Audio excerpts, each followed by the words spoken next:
All right, hello again.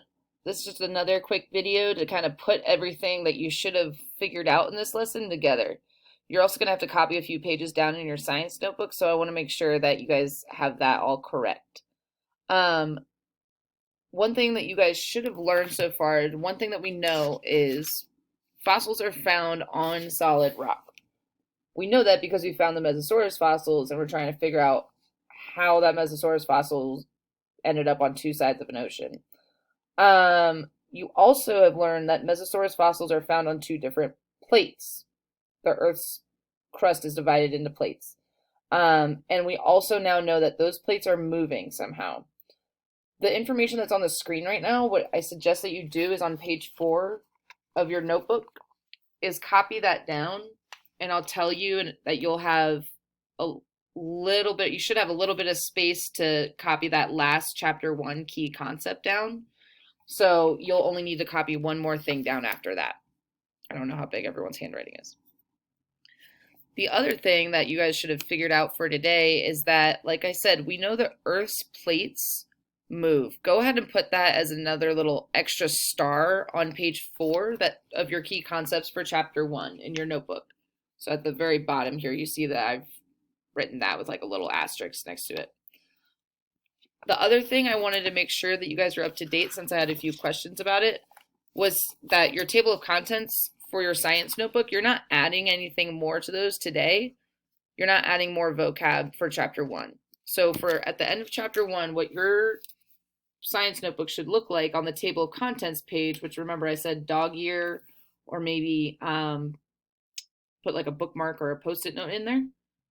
You should have up to earthquake as your last one, and I believe that's page 8.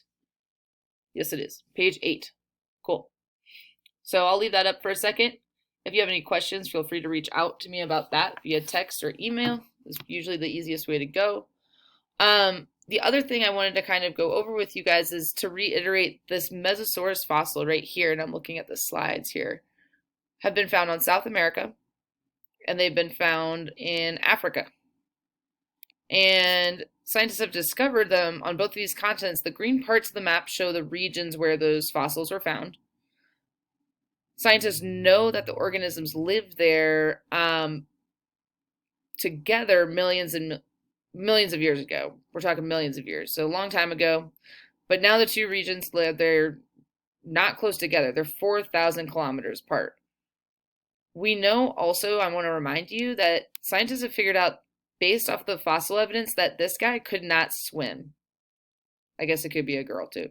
I don't know. This lizard looking thing couldn't swim.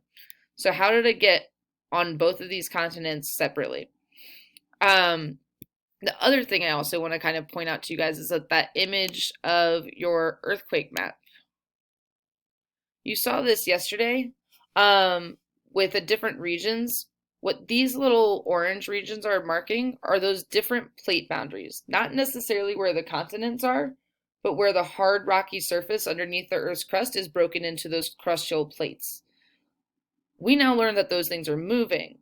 We also notice that or you should have noticed that there's a pattern of earthquakes. You'll notice that where all those black dots are, that's where earthquakes are occurring, and they're very closely associated with where those plate boundary lines are. So I'm not going to give you too much more information than that to go off of.